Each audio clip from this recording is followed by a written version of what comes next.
AI와 함께하는 50년 전 오늘, 전화기의 황당한 시간의 영업 이야기입니다. 1973년 5월 선데이 서울에 실린 황당한 기사가 하나 실렸는데요. 경남 진주에서 있었던 로컬 뉴스로 제목은 전화가 뛰자 기묘한 돈벌이라는 기사였습니다. 국가기관인 진주전신전화국 전화회선을 근무시간 외에 개인 영업점에 빌려주는 기발하지만 황당한 뉴스인데요.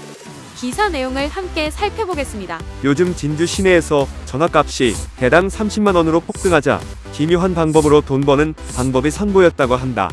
가령 4022번은 진주전화국 업무과장석에 설치된 관공서 전화인데 오후 5시만 되면 진양호 옆 H살롱 전화로 둔갑하는 것이다. 업무과장 이모 씨는 사무용 전화의 시간 외 활용책으로 지난 4월 7일 전화국장 내부 승인을 받아 시도해 본 것이다. 이것이 성공하면 점차 확대해 나갈 예정이다라고 서슴없이 해명했다. 여기까지가 기사의 내용인데요. 내용을 보면 완전 코미디 같은 일입니다. 당시 전화국은 최신보 산하 국가기관이고 직원은 공무원 신분이었는데요. 극심한 전화난으로 전화회선 가격이 천정부지로 치솟자 진주 전화국 관용 전화기를 야간에 개인 유흥업소에 임대해준 정말 코미디에서나 볼 수 있을 법한 발상을 실행에 옮긴 이야기입니다. 대낮에 전신전화국 업무과장 자리 전화로 저녁 술자리 예약 들어오지 않는다고 장담하기도 어렵겠죠? 또 수시로 살롱이냐고 묻는 전화가 걸려온다면 이것 또한 어떻게 감당할 것인지. 이 시도가 진정으로 국가의 수입을 올리기 위한 것이었을까요? 아니면 돈에 눈이 멀어 주머니를 채워보려는 심보에서였을까요? 그것도 아니면 정말 부족한 전화 문제를 슬기롭게 풀어보려는 진심 어린 아이디어였을까요? 그 진위를 알기는 어려울 텐데요. 여기서 이 같은 코미디가 벌어진 그 시대 사정을 좀 알아보겠습니다. 1970년대 전화값은 엄청나게 비싸 사치품이나 다름없었다고 하는데요. 1970년대의 영화나 드라마, 소설을 보면 집에 전화를 들여놓는 날은 신기한 보물이나 귀한 손님이 온 것처럼 반가움과 기쁨이 넘친다는 표현이 많습니다. 학교에서는 학년이 바뀔 때마다 가정환경을 조사했고 그 항목에 전화 유무가 들어있을 정도로 전화는 사회적 경제적 수준을 나타내는 지표이기도 했습니다.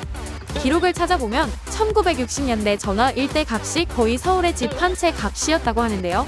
전화 하나 값이 30만 원일 때 서울 주택 가격이 25에서 100만 원 수준이었다는 기록도 있습니다. 이삿짐센터에 2424번, 목덕방 4989, 장의사 1919처럼 영업상 절묘한 전화번호나 또 좋은 번호라는 것은 부르는 게 값이어서 어떤 번호 전화기는 한때 260만 원을 넘었다는 이야기도 전해집니다. 늘어나는 수요를 공급이 따라가지 못하니 값이 뛰는 것은 당연한 이치일 텐데요. 값이 천정부지로 뛰고 전화를 둘러싼 매매, 임대 등을 갖가지 문제가 불거지자 정부는 1970년 9월 1일 개선책을 내놓게 됩니다. 개선책 발표일 이전의 전화는 백색, 이후는 청색 전화로 이원화한 것인데요. 백색 전화는 종전대로 매매를 허용하고 청색 전화는 거래를 금지시키고 이사를 가게 되면 반납한 후에 이사한 곳에서 다시 받는 식이었습니다.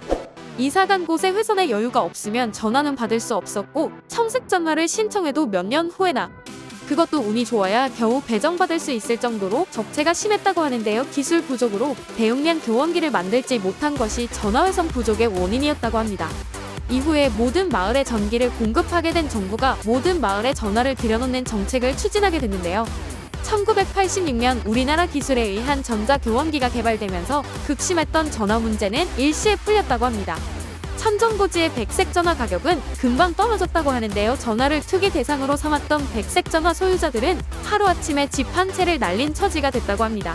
말만 하면 득달같이 달려와 전화를 설치해주고 누구나 휴대전화를 한 대씩 가지고 있는 오늘날에는 이해하지 못할 국가기관 진주전화국의 전화 야간 임대 사건은 전화 품귀 현상이 빚은 그 시대의 코미디였습니다. 다음 편도 기대해주세요.